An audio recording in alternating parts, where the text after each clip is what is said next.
రైతు బంధు వచ్చిన ఉన్నారు ఎవరైనా? రైతు బంధు చేతులు గట్టిగా బాబు రైట్ చేపించండి. నీ రైతు బంధు పైసలు ఎక్కడికి వస్తాయి? బ్యాంకులకు వస్తాయి కదా, డైరెక్ట్ నీ బ్యాంకులకు వస్తాయి. టింగు మన సపోర్ట్ వస్తుంది నీ ఫోన్ లా, నువ్వు పోతావు జేబులో పెట్టుకుంటావు పోతావు. కళ్యాణ లక్ష్మి వచ్చిన వాళ్ళు ఎవరైనా? కళ్యాణ లక్ష్మి చెక్ వచ్చిన వాళ్ళు ఉన్నారు ఎవరైనా? కళ్యాణ లక్ష్మి వచ్చింది కదా బేట, నీకు చెక్ వచ్చింది, నీ పేరు మీద వచ్చింది కదా బేట, వచ్చింది, పోయినావు, పైసలు తీసుకున్నావు, అయిపోయింది. ఎందుకు చెప్తున్నా ఈ ముచ్చడంటే, ఇప్పుడు రైతు బంధుకి ఎన్నిసార్లు వచ్చింది? కేసీఆర్ 11 సార్లు ఇచ్చింది రైతు బంధు.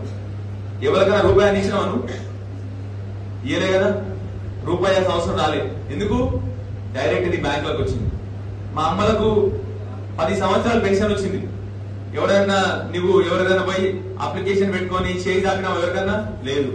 ఎవరికైనా రూపాయి ఇవ్వాల్సి వచ్చిందా? లేదు. అది కేసీఆర్ గారు చేసిన గొప్ప పని. ఎవరికి అర్థం కాలేదు. కేసీఆర్ ఏం చేసిండు? మధ్యలో ఒక మంచి వస్తే మళ్ళీ చేయి చాపుతారని డైరెక్ట్ నీ బ్యాంకు వేయడం మొదలు పెట్టిండు. ఏది ఇచ్చినా నీ బ్యాంకుకు రావాలి, మధ్యలో ఎవరు రావద్దు. ఈ మధ్య నా షికాయత్ వస్తుంది మళ్ళీ.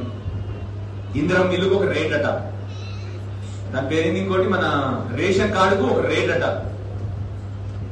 మీ కొడుకుని దండం పెట్టి కోరుతా ఉన్నా, ఇది రానియకండి. ఎవరికి రూపాయి ఇవ్వాల్సిన అవసరం లేదు. అర్థమైందా? అది మన హక్కు, మీకు ధర్మంగా వచ్చేది. మీకు